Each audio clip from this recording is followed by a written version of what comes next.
Okay, Precalculus, we're going to get after section 12.3 today, geometric sequences. Okay, you know what, at the top of this one, I'm just going to hit you with this right away. G sub n equals G sub 1 times r to the n minus 1. Maybe you could go back to the section 12.2 and put an a sub n formula up there. Anyway, a sequence is geometric as opposed to arithmetic if the ratio, when I divide, ratio means divide, right? One term divided by a previous term, a fraction, between successive terms is a constant. Okay, always the same number, that's what constant means. The constant ratio is usually written as r for a ratio.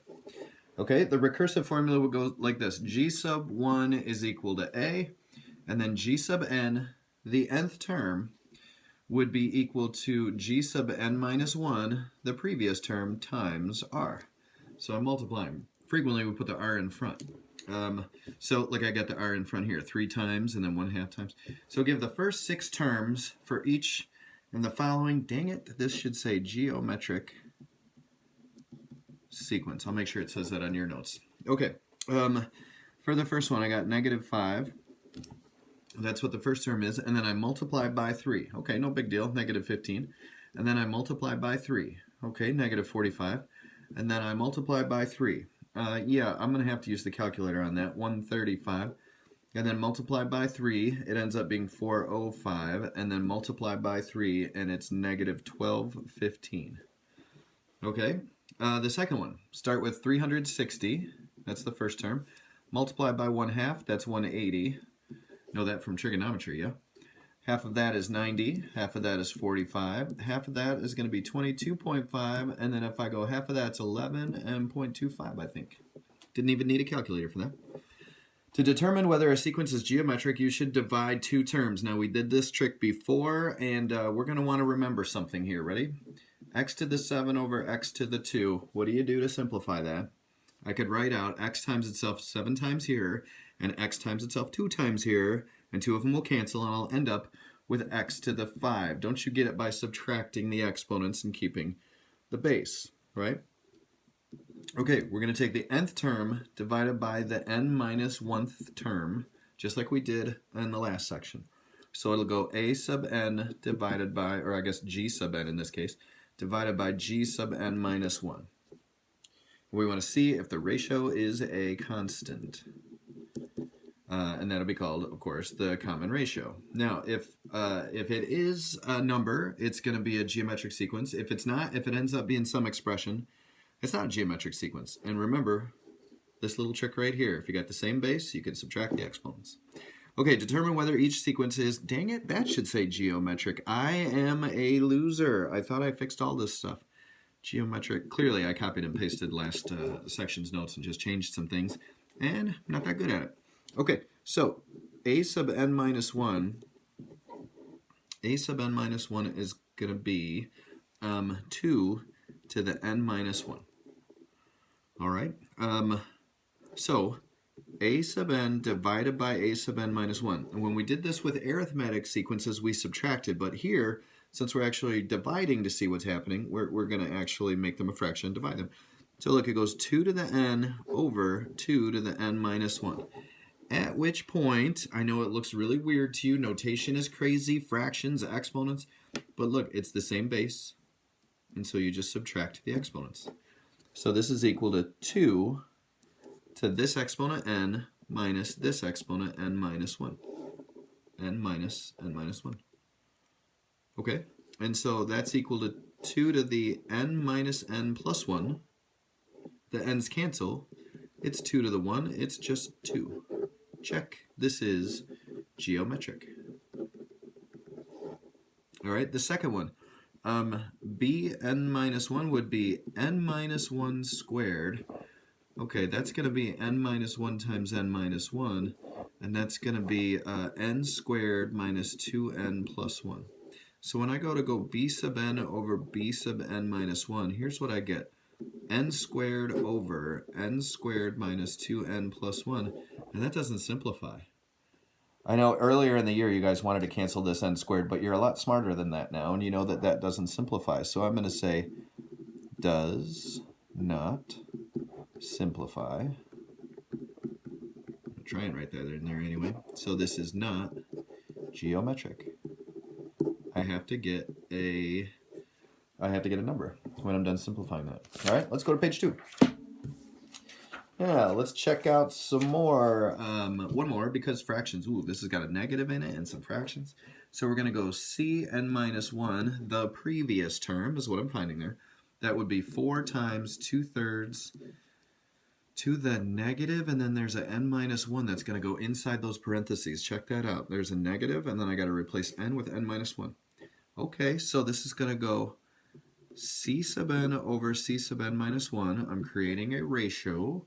It's going to go 4 times 2/3 to the negative n over 4 times 2/3 to the negative n plus 1. I distributed that negative. Okay, the 4's cancel. The 2/3 don't cancel because it's the same base with those two exponents. So this turns into 2/3 to the negative n minus negative n plus 1 in parentheses. Okay, you write the base, 2/3. You write the top exponent minus the bottom exponent, and since the bottom exponent is a binomial, it's an expression, you got to put it in parentheses. Now I have to distribute that negative. This is equal to 2/3 to the negative n plus n minus 1. The n's now cancel, and it's 2/3 to the minus 1, and I think you guys know that when you have a negative, it flips the fraction, right? It goes 1 over 2/3, and that just becomes 3/2. So this one is geometric, and the constant ratio is 3/2. Okay, now we played this trick yesterday with the notes for an arithmetic sequence, so we're going to do the same trick. G sub 1 is just 1/8, so it's equal to 1/8. Now here's the common ratio is 2, so I'm going to multiply by 2 every time, and we'll leave these alone for a second. This would be 1/8 times 2. What you do is you multiply by 2 each time. Okay, this would be 1/8 times 2, and then it's times a second 2. And this would be 1/8 times 2 times 2, and then once I get to the fourth term, I'm going to multiply by 2 a third time. And then this one would be 1/8 times 2 times 2 times 2 times 2, and you see the pattern happening, right? This is 1/8 times 2 to the 1. This is 1/8 times 2 to the 2. This is 1/8 times 2 to the 3. This is 1/8 times 2 to the 4. If I go backwards, I can tell this is really 1/8 times 2 to the 0, isn't it? 2 to the 0 is 1, so it's just 1/8. And this one would end up being 1/8 times 2 to the 5th. Now notice, it's the 6th term, it's to the 5th. It's the 4th term, it's to the 3rd. I don't start multiplying by 2's until I get to the 2nd term. So it's an n minus 1 situation. For the 6th term, it's 6 minus 1 is 5. So this is 1/8 times 2 times 2 times 2 times a whole bunch of 2's. How many 2's? N minus 1 2's. So it goes 1/8 times 2 to the n minus 1. That's how I would write that. All right, so here's your theorem. If G sub n is a geometric sequence, the formula for the nth term will be G sub n equals G sub 1 times r to the n minus 1. There you go. Now, if you notice, this is for geometric. This is an exponential function. Remember y equals 2 to the x? That was in chapter 3, exponential functions. Look, a sub n is equal to a constant times the common ratio to the n. The variable here is n. Put in a different n, get a different number, right? Put in a 5, you get 4. All of these are 1/8 and 2. Those are constants. The variable is the exponent. It's an exponential function. So I'm going to write in here, recall that a sub n equaling a sub 1 plus n minus 1 times d, that was our formula for an arithmetic sequence. And we noticed yesterday that that was linear. So these two nth formulas are two old friends of ours, aren't they? Okay, let's go to the next page. find the ninth term of the sequence. 10, 9, 81 tenths, 729 100ths. What am I multiplying by every time? I got to find r, so I take any term. I'm going to take these nice easy integers, 9, and divide by the previous term. I'm multiplying by 9 tenths each time. And so look how I get this fraction. I'll just do this on the side. You don't have to do this. I'll put it in a little thought bubble cloud. 9 times 9 tenths. Well, it's like 9 over 1, and I get 81 tenths, don't I? There it is. And if you multiply this by 9, you get 729, and this times 10, you get 100. That's how those are being generated. To find the ninth term, it's going to be g sub n is equal to g sub 1 times r to the n minus 1. That's our formula. I would like to find the ninth term, so it will go the first term, 10, times what am I multiplying by? 9 tenths. To what exponent? N minus 1, and so that'll be to the 8th power. Right? Think about multiplying 9 to the 8 and 10 to the 8. Those are going to be pretty big numbers. Okay, so this would be 10 times, I put this in the calculator, 9 to the 8th. Are you ready for this? It's a crazy number, 46,000, so 046, and then 721. Now that's going to be over, on the bottom, 10 to the 8 is a 1 and 8 zeros. So that's 100 million. And I didn't even multiply by this 10 yet. So that's actually just going to cancel and make that 10 million. Look, I put it in the calculator, and I'm going to round it. It's around 4.305. Okay, if I keep multiplying by 9 tenths, it's going to keep getting smaller, isn't it? So I start with 10, multiply by 9 tenths, it gets a little smaller. See, it went down to 9. And then they get smaller and smaller and smaller. By the time I get to the ninth term, it's this crazy fraction, but it's about 4.305. Okay, next example. For the sequence that has the nth term, start with 12, multiply by 0.75, so it gets smaller. Find the fifth term to 3 decimal places. Okay, g sub 5 is equal to the first term, which if I put a 1 in, 1 minus 1 is 0, so 0.75 to the 0 is just 1. It'll be 12 times 1. It's going to be 12 times 0.75 to the 5 minus 1. So I'm just going to put in my calculator 12 times 0.75 to the 4th. Oops, dropped my calculator. Actually, it fell out of my hand, and then it hit me in the face, and then I dropped it. That's how much of a loser I am. Okay, 12 times 0.75 to the 4. And round to 3 decimal places is what this says to do. And when I do that, I get 3.797. I did that with even hitting myself in the face with a calculator. How about that? That's some serious math right there. Now it says list the first 5 terms. Okay, so I got to put in a 1. N equals 1. What happens when I put in a 1? That's a 0, and anything to the 0 power is 1, so the first term is 12. I got to put in a 2. Put in a 2. 2 minus 1 is 1, so this is 12 times 0.75. 12 times 0.75, and I get 9. Put in a 3. Okay, so that's going to be 12 times 0.75 to the 3 minus 1 is 2, and so I get 6.75. I haven't even gotten to 3 decimal places yet. Put in a 4, n equals 4, and then I got to put in n equals 5, right? Okay, so 12 times 0.75 to the, now when I put in a 4, it's 4 minus 1, and so it's to the 3rd, and I get 5.063. 5.063, that's the first time I had to round to 3 decimal places. And put in a 5, well I already did that one. That's 3.797. So there's the first 5 terms. You can see that the terms are getting smaller because I'm multiplying by something less than 1. Multiply by 0.75 and things get smaller. Okay, now just like with the arithmetic sequences, now I'm going to talk about the sum. If a sub n is a geometric sequence, the formula for the sum of the first n terms, I gotta say, is a little ugly. You guys ready for this? S sub n is equal to g sub 1 times the fraction 1 minus r to the n over 1 minus r. I'm not even going to bother trying to explain or prove that to you. I'm just going to tell you that's what it is. So use the sum to find the first 5 terms of the previous example. Well, the sum of the first 5 terms will be the first term times 1 minus 0.75 to the 5 over 1 minus 0.75. And that first term, since we already did this, I don't have to look too hard, it's 12. Or you could just tell, if I put in a 1, it's going to be 12. So it's 12 times 1 minus 0.75 to the 5th over 1 minus 0.75. Now this is definitely not 0.25 to the 5th, guys. That 5 belongs to that 0.75 before we do any addition or subtraction. You know that. So the whole thing's got to go in the calculator the way it looks. 12 times, I'm going to go in parentheses, 1 minus 0.75.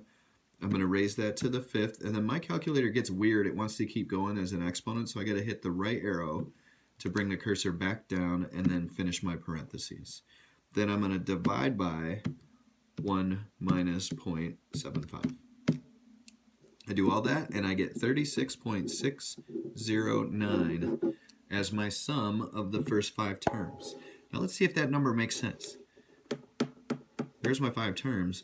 Look, I got 6 plus 3, so that's 9. This is a little bigger than 10, so I'm a little over 15, 25, 26, 27, somewhere around 36. And look what we got there. 36.609. It works. Hallelujah. Go to the next, I did. That's right.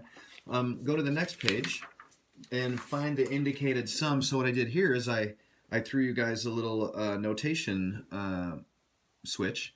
I gave you the sum formula. Now look, before we do anything, this means if I put a 10 in here, if I put a 10 in there, 10 minus 1 is 9. This is 3 to the 9th power. Guys, 3 to the 9th power is a pretty big number. 19,693. And I'm doing 22 terms. So the biggest one's going to be 3 to the 21st power. These are going to be real big numbers. So this sum is going to be very large. I hope that makes sense to you. Let's see how big. The sum of the first 22 terms will be the first term. Well, if I put a 1 in, 1 minus 1 is 0, 3 to the 0 is 1, and 1 times 2 is 2. So this would be 2 times. Doesn't look so scary to start with. Then in the top, remember it goes S sub n is equal to G sub 1 times 1 minus r to the n over 1 minus r. That's the formula. So this is going to go 1 minus 3 to the 22nd power. There it is. That's going to make for a real big number over 1 minus 3. All right. So that's going to be a big number, but I'm going to end up dividing by -2. So it's going to turn it into a positive number. In fact, since this is going to be -2, I can cancel with this 2. And it'll just be a -1 down here. But you know what? I'm just going to put it in the calculator the way it looks. 2 times, in parentheses, 1 minus 3 to the 22. I got to move to the right and close my parentheses. Divided by, parentheses, 1 minus 3. Even though I know that's -2, and that -2 in the denominator will cancel this 2 in the numerator, so I just could call this negative, but hey, here we go. Are you ready? Big number coming up. 3.138 to the E10. So you guys, that means, here, let me show you. That means 3.138 it times 10 to the 10th. It means move this decimal 10 places. So I'm going to write this whole thing out. You guys ready for this? We'll write that, or we'll write it like this. 3, if I go with 10 decimal places, 1, 2, 3, 4, 5, 6, 7, 8, 9. I got to put a 0 on the end of all this mess. 313 810 59610. So my answer is, what do we got here? 31,381,000. Nope. 31,381,059,610. I would accept either one of those answers. I think it's cool to just leave that. I don't think you have to do what I just did there. But I thought you'd like to know what your answer looks like. I'm a giver. You know what I mean? I'm here to help, guys. Next, this is just going to be, this is kind of a mind blow right here. This is an abstract concept. Stick with me. An infinite series. All right, those of you who like patterns and weird math, you're going to enjoy this. Here we go. Those of you who are terrified and hate math, it's going to be one of those days. An infinite series starts with n equals 1 and never stops adding terms. Okay, so look what I wrote there. 2 plus 4 plus 8 plus, I'm multiplying by 2 every time. You could find the common ratio by taking any number and dividing by the previous number. Multiplying by 2, and I just keep on multiplying by 2, and I'm trying to add that thing up. An infinite series is a sum of the following form. G sub 1 plus G sub 2 plus G sub 3 plus dot dot dot. So let's get that down there. And then I'm going to get a little weird with the notation. Ready? Watch this. Plus G sub n minus 1 plus G sub n plus dot dot dot. Those two would just be in the middle of that whole crazy series somewhere, and it goes on to infinity, right? Or here's the other way to write that. Ready for this? The sum for n equals 1 to, look out, infinity at the top. An infinite amount of terms. G sub 1 times r to the n minus 1. Imagine trying to add an infinite amount of things and coming up with a sum. I'm here to tell you that it's possible. I want to let that sit out there for a moment in the universe. It is possible to find the sum of an infinite amount of things. Bothers you, doesn't it? Here we go. An infinite geometric series is said to converge if the sum of the first n terms approaches a fixed number as n approaches infinity. Okay? A series is said to converge if the sum is approaching a fixed number. That doesn't happen here. Look, if I just take this first one, the first sum is 2, I guess. Then when I add this, I'm up to 6. Then when I add this up, I'm up to 14. Add this, I'm up to 20. Then I'm up to 52. Then I'm up to 106. It's just going to keep getting bigger. That's definitely not approaching some kind of fixed number. But I want to go down to this one. I want to show you this. So I'm going to move this up toward the middle, and we'll get back to the rest of this stuff in a minute. When n equals 1, I'm not going to put the terms here. I'm going to put the sums, okay? The rolling sum as I keep going. So I'll put in a 1. 1 minus 1 is 0. 1/3 to the 0 is 1, so that I start out with 2. Now what happens when I put in a 2? 2 minus 1 is 1, so this is 2 times 1/3. So the rolling total here is going to be the 2 that I had plus, what do I get when I put in a 2? I get 2/3. So this is 2.67, isn't it? Okay, when I put in a 3, 3 minus 1 is 2, and this turns into 2 times, if this is 1/3 to the second power, it's 1/9, isn't it? 1 to the second is 1, and 3 to the second is 9. So this is going to be plus 2/9. So I had 2.67, and I'm going to add 2/9. Well, let's get the calculator going here. I'm going to go 2, enter. I'm going to go plus 2/3, and there's my 2.67. Well, now I'm going to go plus 2 divided by 9, and I'm going to add 2/9. It's 2.889. 2.889. Okay, what happens when I put in a 4? 4 minus 1 is 3. 1 to the third is 1. 3 to the third is 27. That would be 2 times 1 over 27. So now I'm going to add 2 27ths, and you can see the pattern happening here, right? So I'm going to take my 2.889, and I'm just going to hit the plus button, and I'm going to add 2 divided by 27. Now I'm at 2.963. 2.963. You guys, I keep adding more numbers here. It's not going anywhere like this one was. The next one, can you see the pattern? It's going to be 2 over 81.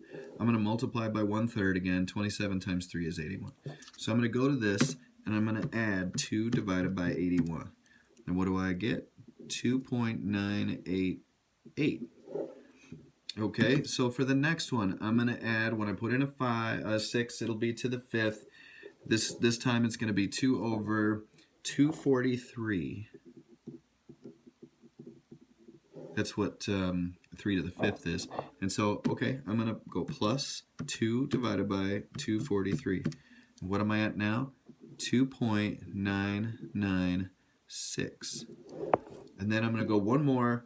If I go 2 to the 6th, it's going to be plus 2 over 729. So I'm going to go plus 2 divided by 729. And I'm at 2.999. You guys, here's the truth. If I keep adding these terms, look, they're getting smaller and smaller and smaller. This is never going to get past 3. I keep adding numbers. All it's going to do is it's going to add further down the line with smaller decimals because this is getting so tiny, it's not going to affect these. This is never going to get above 3. This is approaching, it's approaching 3. So the series, I'm just going to say it, but it converges. That's the definition that we were working on up here. This geometric series converges if the sum of the first n terms, this is the sum of the first 7 terms, I added them all together. The 2 and the 2/3 and the 2/9 and the 2, I added all of these terms together. These were the terms, and these were the sums I kept getting, never past 3. Now, an infinite series is said to diverge. You've heard that word in other places other than just math classes. If the sum of the first n terms doesn't approach a fixed number as n approaches infinity. Okay, so look, here, this one, I'm going to put in a 1, and I get 2 for the first one. Then when I put in a 2, I have 2 times 3 at 6, so I got to go plus 6. So that's going to be 8 already. When I go to put in a 3, 3 squared is 9, and 9 times 2 is 18. Now I have to add 18, and so I'm at 26. And then I did this before. I put in a 4. 3 to the 3rd is 27. 27 times 2. Now I'm going to add 54. And when I add that, I get 80. Can you guys see that there's no way that this is going to slow down? You could see this one slowing down. This is just going to go on and on and on. It diverges. Those numbers are just going to keep getting bigger and bigger. They're not going to go towards some number. So what was the big difference here? If I keep multiplying by 1/3 over and over, things keep getting smaller. Times 1/3 to the 1, times 1/3 to the 2, times 1/3 to the 3. That's one, let's see, well, it's times 2, right? But this was times 1/3 to the 1, times 1/3 to the 2, times 1/3 to the 3. These got so small that they stop affecting the numbers real close to the decimal. And now we're to the point where they don't affect these numbers at all. It's 4, 5, and 6 decimal places before this tiny little number can have an effect. What happens is we just keep filling in the 9s. If you go out to like the 13th term, it'll be like 2.999999 before I start seeing other decimals. So that's what it means to converge. That's what it means to diverge. And so I've got one more little trick up my sleeve for you guys today. Let's get you in the right place. Here we go. For an infinite series with the nth term formula g sub n is equal to g sub 1 times r to the n minus 1. If it's going to be infinite, if negative 1 is less than r is less than 1, meaning it's a fraction. It can be a decimal too, right? But something in between negative 1 and 1, like 1/2, 1/3, negative 1/4, this series converges. Okay? If r is less than negative 1 or r is greater than positive 1, the series diverges. So we just made that real easy. I'm going to go back to the last page with all that work we just did. Look, the r is the one in parentheses. Bigger than 1, diverges. Fraction in between negative 1 and 1, converges. It's that simple. Give an expression with sigma notation for a series that converges and one that diverges. Okay, look how easy this is. Sigma notation. All right, n equals 1 to infinity, and I just need my r to be something that's not bigger than 1. So, okay, this number doesn't matter, 100, but as soon as I say 0.9 to the n minus 1, since that's in between negative 1 and 1, this will converge. Maybe it won't converge as fast as the last one did, but it will converge because when I keep multiplying by 0.9, the numbers get smaller and smaller. Something that diverges. N equals 1 to infinity of 100 times 5/4 to the n minus 1. Oh man, I used the fraction I'm going to use down there. I'm going to say 15/4. There, it's a little different. That's bigger than 1. So as I keep multiplying by something bigger than 1 over and over, it will get bigger. All right, here's your formula. If an infinite series converges, I can actually find the sum of an infinite series. It has a sum. I know that's weird to you. We're going to have to talk about that when we're in class together because I know that's not going to make a lot of sense to you. It has a sum and it can be found by the formula. The sum of an infinite amount of terms, if they're geometric and it converges, is the first term over 1 minus r. It's that simple. It's that simple. So here's your last example for today. Find the sum of each series or say that it doesn't exist. Look, they all go to infinity, so they're infinite series. If there's a number up here, we go use that other more complicated formula. But here's what you do. You go look at the r, the one in parentheses.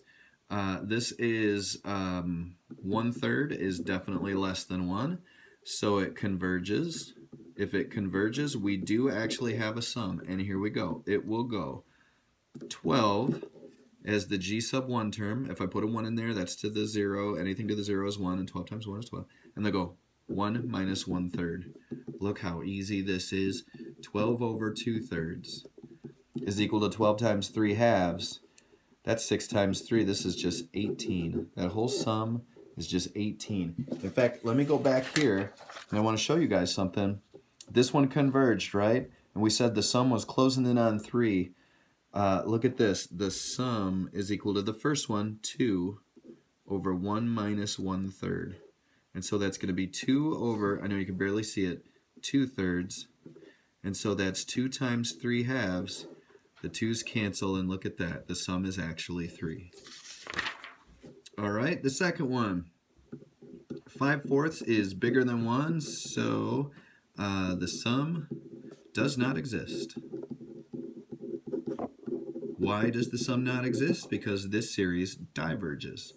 This one's 0.82. That one works. And so here we go. The sum will be the first one, decimals. I hate decimals. Better in fractions, though. If I put in a 1, put the first one in a 1, that's a 0. So 0.82, the 0 is just 1. So I get 5.4 on the top. And I'll go 1 minus 0.82. So 5.4 on the top. 1 minus 0.82 is 0.18. And so all I got to do is find 5.4 divided by 0.18. And I get 30.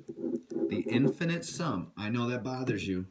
It's got to bother you. I'm adding up an infinite amount of things, but that sum, as I keep adding terms, never gets above 30. Because once I get to n equals, 12, n equals 13, these numbers will become so small that they won't affect the number close to this decimal. I'll just keep adding terms and it'll go to 29.9, 29.99, 29.999. It'll keep going and get closer and closer until we call the sum 30. All right, you'll have some homework on my math lab. Pretty weird stuff today, but all true. It's all patterns that we've noticed. Have yourselves a good day. I'll see you tomorrow.